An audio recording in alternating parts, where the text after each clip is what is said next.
यूं ही नहीं मिलती राही को मंजिल, एक जुनून सा दिल में जगाना होता है, एक जुनून सा दिल में जगाना होता है। पूछो उस चिड़िया से कैसे बनाया आशियाना, कैसे बनाया आशियाना, तो बोली भरनी पड़ती है उड़ान बार बार, भरनी पड़ती है उड़ान बार बार, तिनका तिनका उठाना होता है, यूं ही नहीं मैंने बनाया मेरा आशियाना, यूं ही नहीं बनाया मैंने मेरा आशियाना। माँ सरस्वती को नमन करते हुए हम अशोका क्लासेज के अशोका स्टडी चैनल में सभी छात्र छात्राओं का हार्दिक अभिनंदन और स्वागत करते हैं। हम पढ़ रहे थे राजस्थान की लोक देवियां और लोक देवियों के पाठ 4 में हम पढ़ते हैं। आज हम पढ़ेंगे ज्वाला माता, शाकंभरी माता, जोगणिया माता और भी महत्वपूर्ण माता नारायणी नारायणी माता जो नाइयों की कुल देवी है। तो इसी क्रम में मैं शुरू करता हूँ। शुरू करने से पहले चैनल को, अशोका स्टडी चैनल को सभी छात्र छात्राएं लाइक करें, शेयर करें। तो देखिए आज हम पढ़ेंगे ज्वाला माता या जालमा माता। ज्वाला माता,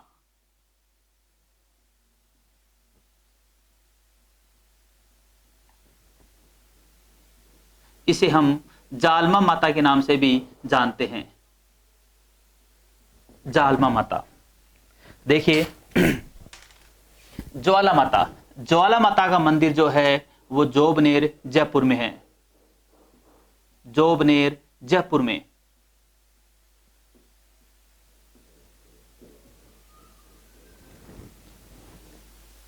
ये जो माता है ये खंगारोत शासकों की कुल देवी है।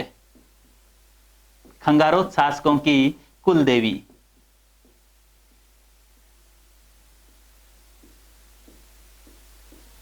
देखिए जो ज्वाला माता है, इस ज्वाला माता का जो मंदिर है वो है जोबनेर। जोबनेर, जोबनेर जयपुर जिले में पड़ता है। जयपुर से कुछ दूरी की कुछ मात्र दूरी पर ही पड़ता है ये जोबनेर, और ये खंगारोत शासकों की कुल देवी है। देखो मैं आपको एक बात बताता हूं, ध्यान से सुनना। भगवान शिव की पत्नी का नाम था भगवती। देखो आप कंफ्यूज मत होना, क्योंकि दूसरी पत्नी थी पार्वती, पहली पत्नी थी भगवती। भगवती के पिता राजा दक्ष और भोले शंकर के मध्य आपस में कभी बनती नहीं थी। आपस में हमेशा ऐसे नोक झोंक होती रहती थी। तो राजा दक्ष ने भगवान शिव का अपमान करने के लिए एक यज्ञ का आयोजन किया, एक विशाल यज्ञ का आयोजन किया, और उसी में सभी देवी देवताओं को निमंत्रण दे दिया, और साथ में अपनी पुत्री भगवती को भी निमंत्रण दे दिया। देखो अपनी पुत्री को ही निमंत्रण दिया, भोले शंकर को निमंत्रण नहीं दिया, क्योंकि राजा दक्ष को भोले शंकर का अपमान करना था। जब भगवती ने अपने पिता को कहा कि आप मेरे पति को भी निमंत्रण दीजिए, तो राजा दक्ष ने कहा कि मैंने आपको निमंत्रण दे दिया है, आप ही आना। जब भगवती तैयार हो रही थी, तब भोले शंकर को बोली कि हे मेरे पति परमेश्वर, आप भी मेरे साथ चलो। मेरे पीहर यानी राजा दक्ष के घर पर एक यज्ञ का आयोजन हो रहा है। तो भोले शंकर बोले आपको ही निमंत्रण दिया है, आप ही जाइए। और भगवती वहां से अपना सामान लेकर और अपने घर प्रोग्राम पर पहुंच जाती है।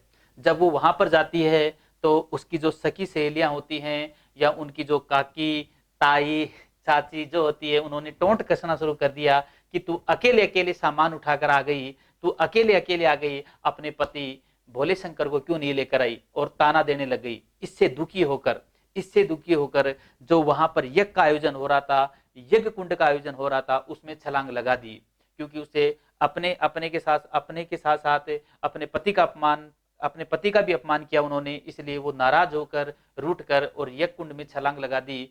जब इस बात का पता भोले शंकर को लगा, तो वहां से वो दौड़े आए और भगवती के शव को उठाकर उन्होंने तांडव किया, जिसे भगवती सती का जानुभाग यानी घुटना टूटकर और जोबनेर में आकर गिरा, और वहीं पर ही ज्वाला माता पूजे जाने लगी। आज भी इस ज्वाला माता के जोबनेर में अखंड ज्योति जलती है। अखंड यानी 12 के 12 महीने वो ज्योत जलती रहती है।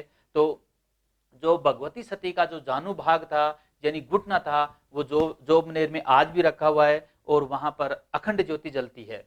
देखो इसी माता के मंदिर में एक नौबत रखा हुआ है। इस मंदिर में नौबत वाद्य यंत्र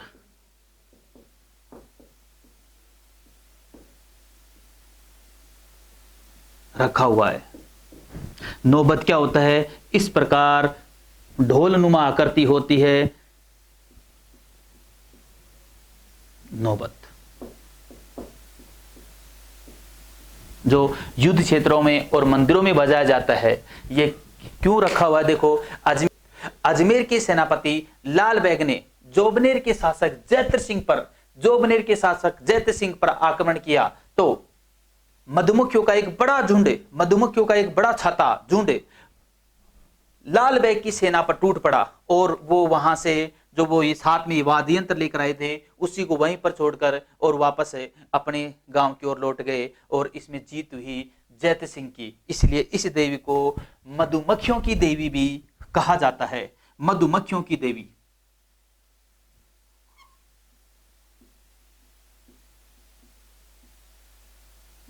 मधुमक्खियों की देवी।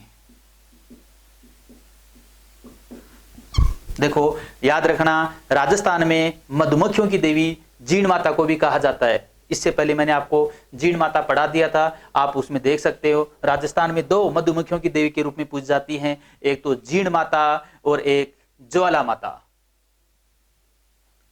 देखिए आप आराम से घर पर लॉकडाउन में नोट्स बना सकते हो, पढ़ सकते हो। ज्वाला माता एक बार और देख लेते हैं। ज्वाला माता, नाम ही ज्वाला है यानी ज्वाला निकलती है, यानी कि 12 के 12 महीने यहाँ पर अग्नि प्रज्वलित होती है। इस माता को जालमा माता के नाम से भी जाना जाता है। यह मंदिर जोबनेर जयपुर में है। यहाँ खंगारोत शासकों की ये जो ज्वाला माता है वो खंगारोत शासकों की कुलदेवी है। इस मंदिर में नौबत वाद्य यंत्र रखा हुआ है और इस माता को मधुमक्खियों की देवी भी कहते हैं।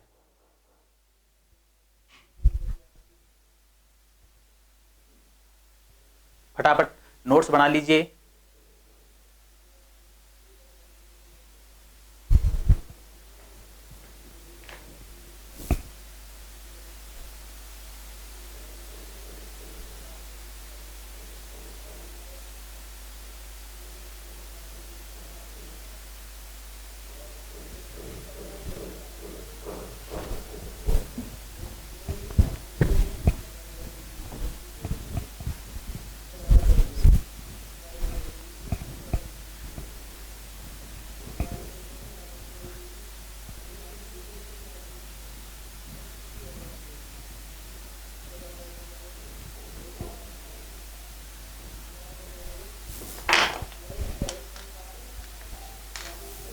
अब हम पढ़ेंगे शाकंभरी माता।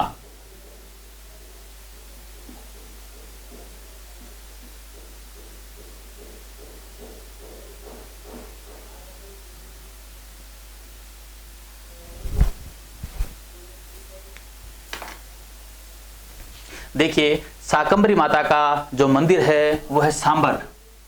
इस माता का जो मंदिर है वह है सांबर और ये सांबर पड़ता है जयपुर में। सांबर पड़ता है जयपुर में। ये शाकंभरी माता चौहान वंश की कुलदेवी है।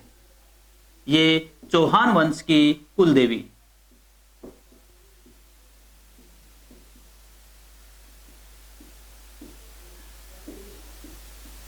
चौहान वंश की कुलदेवी है। इस माता की जो सबसे प्राचीन शक्तिपीठ है वह है सांबर जयपुर में और ये चौहान वंश की कुलदेवी है। चौहान वंश की कुलदेवी है। इस माता के मंदिर में चैत और आश्विन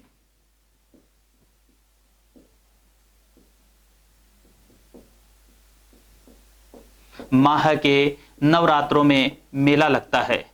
नवरात्रों में मेला लगता है।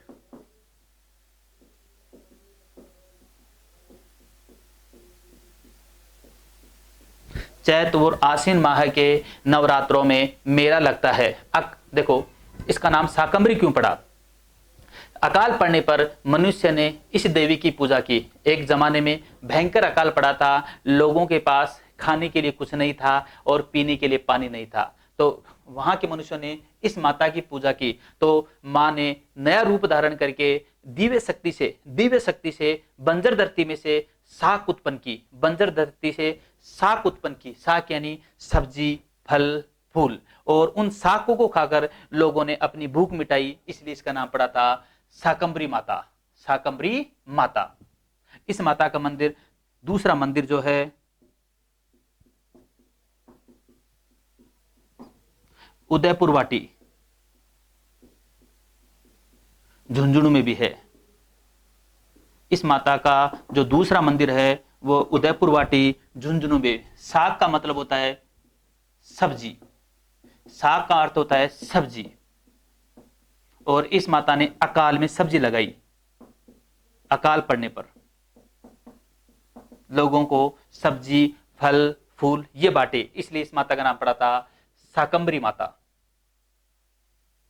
देखिए, शाकंभरी माता, यह इस माता का मंदिर सांबर में है, और सांबर में ही एक मूर्तियों का, काफी बड़ी मूर्तियों का समूह है, जिसे मैंने पहली वीडियो में बताया था, उसे हम कहते हैं रावत्रियां, और उस स्थान को कहते हैं देवयानी। जो सांबर में स्थित है उसे तीर्थों की नानी के नाम से भी पुकारा जाता है। याद रखना, देवयानी को सांबर में तीर्थों की नानी के नाम से पुकारा जाता है, और ये एग्जाम में क्वेश्चन आ चुका है। आप स्क्रीनशॉट ले सकते हो, नोट्स बना सकते हो।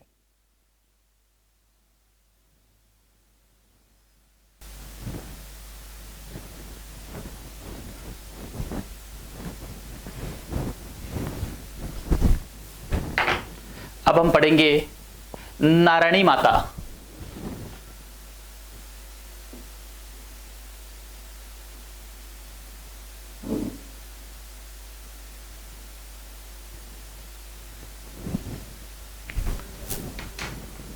देखो, नारायणी बाई का वास्तविक नाम था, वो था करमेती बाई।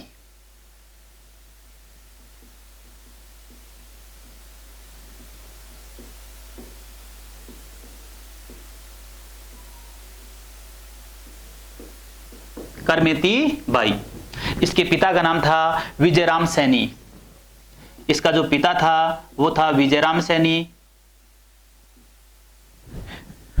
विजयराम सैनी।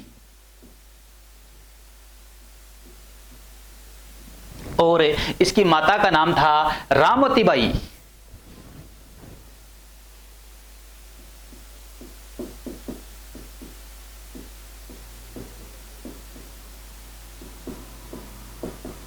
रामवती बाई।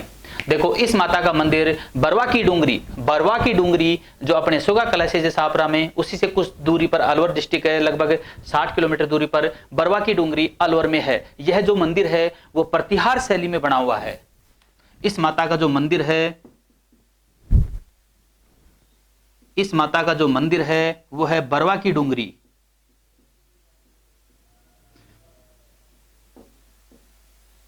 बरवा की डूंगरी, और ये बरवा की जो डूंगरी है वो है अलवर में दोस्तों, अलवर में। आज तो पेन में थोड़ी स्याही ज्यादा हो गई। बरवा की डूंगरी अलवर में, और ये प्रतिहार शैली में बना हुआ है।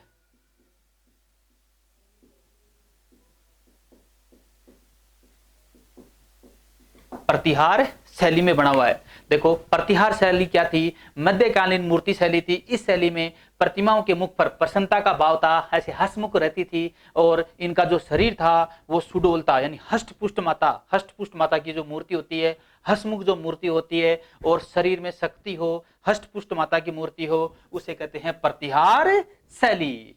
देखिए, ये इस माता का जो मेला है वो वैशाख शुक्ल एकादशी को बढ़ता है। इस माता के जो मंदिर में जो मेला है वो वैशाख शुक्ल 11 को, एकादशी को हम 11 भी कह सकते हैं, एकादशी को लगता है। इस माता का जो मंदिर है, देखो, वो बरवा की डूंगरी अलवर में है। जो मंदिर है वो प्रतिहार शैली में बना हुआ है, और इस माता का जो मेला है वो वैशाख शुक्ल एकादशी को लगता है। देखो ये नाइयों की कुल देवी है, ये जो माता है वो नाइयों की कुल देवी है।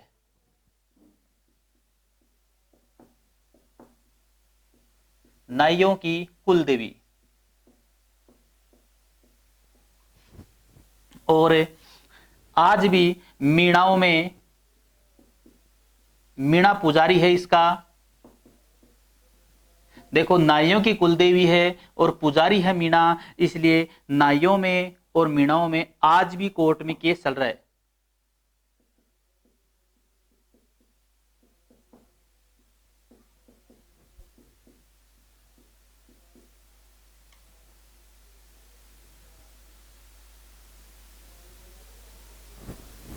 देखिए है तो नाइयों की कुलदेवी, है तो नाइयों की कुलदेवी, अरे लेकिन पूजा करे मीणा, इसलिए नाइयों और मीणाओं में विवाद हो रहा है। जो कोर्ट में केस चल रहा है, बंटवारे को लेकर विवाद होता है कि नाइयों की कुलदेवी है लेकिन मीणा पुजारी क्यों करे। देखो नारायणी माता बचपन में, यानी करमेती बाई बचपन में अपने पति कर्णेश, इसके जो पति का नाम था वो था कर्णेश, इसका जो पति था वो था कर्णेश। नारायणी माता यानी करमेती बाई अपने पति कर्णेश के साथ पीहर से ससुराल लौट रही थी और लौटते समय ये काफी थक जाते हैं तो एक पीपल के पेड़ के नीचे बैठकर विश्राम कर रहे थे दोनों, लेकिन दोनों की आंख लग जाती है। उसी समय एक जहरीला सांप आकर और कर्णेश को डस लेता है। बिल्कुल हाँ, कर्णेश को डस लेता है। आपने देखा होगा गांव में ये डांस भी चलता है, कूकड़ो रे कूकड़ो, तो इसी प्रकार ये नागिन पर भी ऐसे डांस करते हैं। तो कर्णेश को एक नाग ने डस लिया और करमेती बाई की जब आंख खुली तो कर्णेश के प्राण पखेरु उड़ चुके थे। तो वह वहीं पर ही रोने लगी जोर जोर से। तभी वहां से एक गवाला, देखो जो मैं बता रहा हूं वो एक किंवदंती है, वहां से एक गवाला गुजर रहा था, एक गाय चराने वाला गुजर रहा था। जब उसने पूछा कि हे बहन क्यों रो रही है, तो उसने कहा कि मेरे पति को नाग ने डस लिया है और अब मैं इसके साथ सती होंगी। तो वो उस ग्वाले ने बोला कि तू भी परेशान है और मैं भी परेशान हूं। तब करमेती बाई ने पूछा कि तुझे किस बात की परेशानी है, तो उसने कहा कि हमारे गांव में पानी है ही नहीं, पीने के लिए पानी, इसलिए हम भी दुखी हैं। तो चलो मैं तेरी सहायता कर। तब करमेती बाई ने बोला कि तुम मुझे लकड़ी इकट्ठी कराने में मेरी सहायता कर, मैं अपने पति के साथ सती होंगी यहीं पर ही। तब उस गवाले ने कहा कि ठीक है मैं तेरी सहायता करता हूं।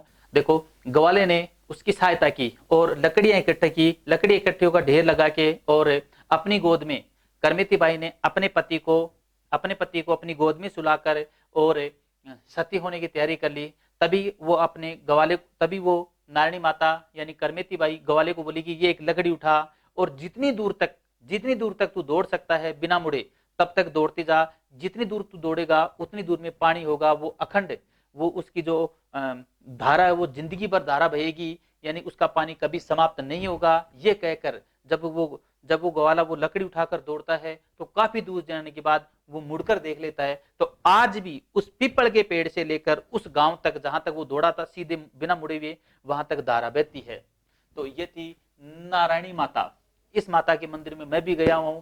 इस माता के मंदिर में ये कहते हैं कि एक पानी का कुंड है जिसमें सांप ही सांप दिखाई देते हैं, काफी सांप हैं जिसमें उतरने पर वो सांप डसते नहीं हैं। तो ये हकीकत है, क्योंकि सन 2019 में हम भी घूमने गए थे, हमारी स्कूल का टूर भी, हमारी कोचिंग का टूर भी गया था। तो उस टूर में जब हमने देखे तो उस पानी में सांप ही सांप थे। और ये भी कहते हैं कि पानी में जब अपन गर्दन डुबा कर देखते हैं तो अपने को सिक्के दिखाई देते हैं, लेकिन वहां पर सिक्के वास्तविक है नहीं। ये बात भी सही है कि उस पानी में सिक्के दिखाई देते हैं। तो देखिए नारायणी माता का वास्तविक नाम था, बोलो, करमेती बाई, और इसके पति का नाम कर्णेश, इसके पिता का नाम विजय राम सैनी, माता का नाम रामवती बाई। इसका मंदिर कहाँ है? बरवा की डूंगरी कहाँ पड़ती है? अलवर में। कौन सी शैली में बना हुआ है? प्रतिहार शैली में। वापस बता देता हूं, प्रतिहार शैली क्या होती है? प्रतिहार शैली होती है जिस माता का मुख हंसता हुआ खिलता हुआ और जिसके शरीर में जान हो, सुडोलता से वो शरीर बना हुआ हो, उसे प्रतिहार शैली के नाम से जाना जाता है। और इस माता का जो मेला है वो वैशाख शुक्ल एकादशी को लगता है। ये माता नाइयों की कुल देवी है। इसका पुजारी मीणा जाति का होता है। नाई होते हुए मीणा पुजारी, जिसमें बंटवारे को लेकर विवाद होता है और कोर्ट में आज भी नाइयों और मीणाओं के बीच में बंटवारे को लेकर विवाद चल रहा है, जो उसके मध्य केस चल रहा है। ये थी हमारी नारायणी माता। अब हम पढ़ेंगे हिंगलाज माता।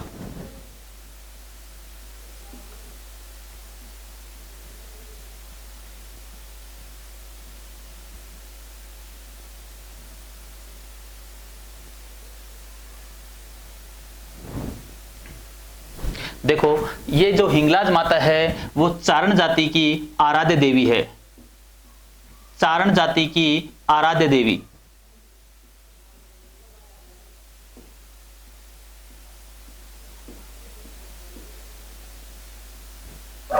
चारण जाति की आराध्य देवी है। इसे मुसलमानों की नानी, इस माता की जो उपनाम है वो है मुसलमानों की नानी।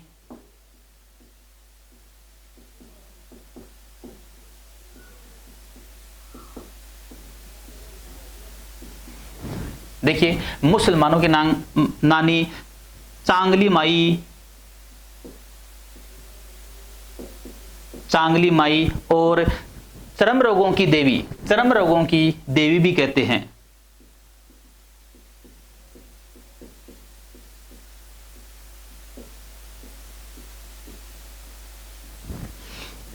देखो, इसे चांगली माई, क्योंकि चांगली खाप के मुसलमान,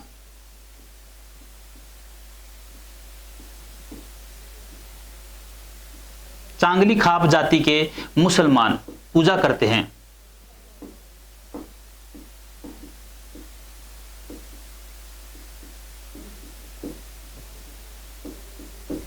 देखिए, मुसलमान जाति से ज्यादा पूजती है, इसलिए इसको मुसलमानों की नानी चांगली माई। चांगली खाप जाति, जो मुसलमानों में जो जाति है वो है चांगली खाप। ठीक है, तो चांगली, सॉरी यहां पे ग आएगा, चांगली, चांगली खाप, चांगली खाप जाति के मुसलमान इसे पूजते हैं, इसलिए इसको चांगली माई और चर्म रोगों की देवी भी कहते हैं। इसका जो मूल मंदिर है, जो इसका सबसे प्रमुख मंदिर है वो है सिंध, सिंध यानी पाकिस्तान में लासवेला गांव। मूल मंदिर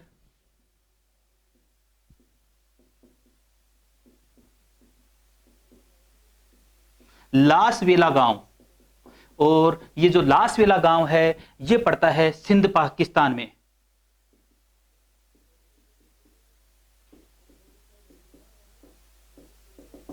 इसका जो मूल मंदिर है, जो प्रमुख मंदिर है वो है लासवेला गांव, सिंध पाकिस्तान में। राजस्थान में हम इसके मंदिरों की बात करें तो लोदरवा जैसलमेर में, बिंदासर चूरू में, राजस्थान में इसके मंदिर, लोदरवा जैसलमेर में जहां की राजकुमार थी मूमल, लोदरवा जैसलमेर में,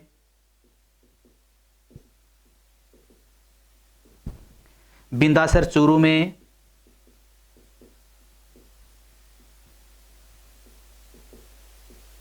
चूरू में है। देखिए, एक बार फिर देख लेते हैं हिंगलाज माता। हिंगलाज माता जो है वो चारण जाति की आराध्य देवी है। चारण कौन होते थे? पहले कवि हुआ करते थे जो दिन रात गा गा कर और अपना जीवन व्यापन करते थे। तो चारण जाति की आराध्य देवी है। इसे मुसलमानों की नानी चांगली माई, चर्मरोगों की देवी भी कहते हैं। चांगली माई, देखो इन दोनों का तथ्य है। चांगली खाप जाति के जो मुसलमान होते हैं वो इस देवी की पूजा करते हैं और इसलिए इसको चांगली माई या मुसलमानों की नानी भी कहते हैं। इससे पहले मैंने आपको पढ़ाया था देवयानी, जिसे सब तीर्थों की नानी भी कहते हैं, सांबर में स्थित है। और राजस्थान में इसका जो मंदिर है वो है लोदरवा जैसलमेर में और बिंदासर चूरू में है। और इसका जो मूल मंदिर है वो है लासवेला गांव, सिंध पाकिस्तान में। अब हम पढ़ेंगे अबुर्दा माता।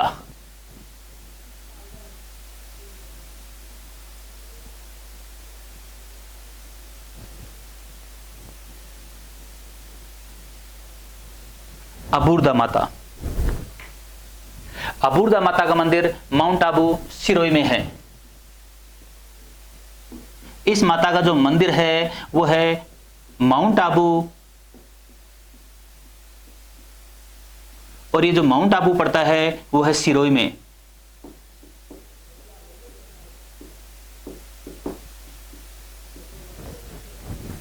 देखो माउंट आबू में ही राजस्थान की सबसे ऊंची झील है नक्की झील, जो देवताओं के नाखूनों से खोदी गई थी, तो वही माउंट आबू है। ठीक है, जहां पर सर्दियों में अक्सर वो झील जम जाती है माउंट आबू में। इस माता को राजस्थान की वैष्णो देवी,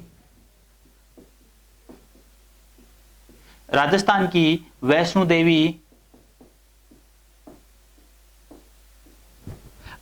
अधर देवी, राजस्थान की अधर देवी देवी भी कहते हैं। देखो अधर, अधर का मतलब होता है होठ, अधर का अर्थ होता है होठ।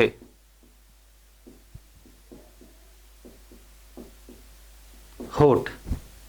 देखो जब भगवान, अभी मैंने आपको पढ़ाया था ज्वाला माता, इसी वीडियो में मैंने सबसे पहली माता ज्वाला माता पढ़ाई थी, और ज्वाला माता में जब मैंने बताया था कि भगवान भोले शंकर ने अपनी पत्नी भगवती का सिर उठाकर जब तांडव किया था, तब उसका घुटना गिरा था जोबनेर में, जहां पर ज्वाला माता पूजी जाने लगी, और भगवती सती का जो होठ गिरा था, क्योंकि अधर का अर्थ होता है होठ, और वो होठ गिरा था माउंट आबू में, इसलिए इस माता को अबुर्दा माता या राजस्थान की अधर देवी भी कहते हैं। यह राजस्थान की सबसे ऊंचाई पर, क्योंकि राजस्थान में सबसे ऊंचा स्थान हम बात करें तो वो है गुरु शिखर, और झील की बात करें तो वो है नक्की झील, और जो ये दोनों स्थान है वो माउंट आबू में है। तो राजस्थान की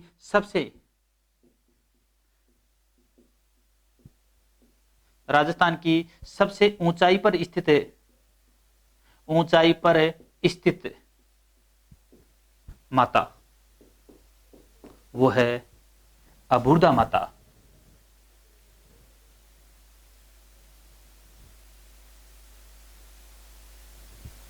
आप स्क्रीनशॉट ले सकते हो, नोट्स बना सकते हो। अब हम पढ़ेंगे जोगणिया माता।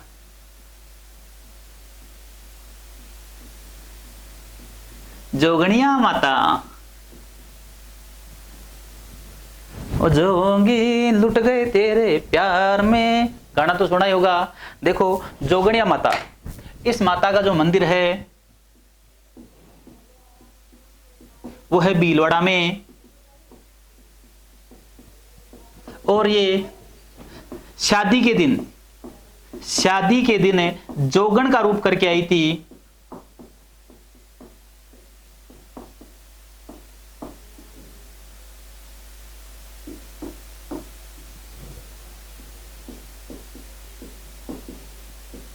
देखो शादी वाले दिन ये माता जोगन का रूप करके आई थी, इसलिए इसका नाम पड़ गया जोगणिया माता। वैसे ये अन्नपूर्णा माता का ही दूसरा रूप है, अन्नपूर्णा माता का ही रूप है। और सबसे बात यह है, मनोकामना पूरी होने पर देखो राजस्थान में भिन्न भिन्न प्रकार की, पता नहीं अलग अलग प्रकार की अलग अलग विशेषता ली हुई माताएं हैं। जैसे मैंने आपको पहले वीडियो में पढ़ाया, हथकड़ियों वाली देवी, बरसात वाली देवी, किसी माता की अखंड ज्योति जलती है, किसी माता के 2.5 प्याले शराब के चढ़ाए जाते हैं। इससे देखो मैं भी मेहनत कर रहा हूं, आप भी मेहनत करिए, और ज्यादा से ज्यादा इसको लाइक करें, शेयर करें।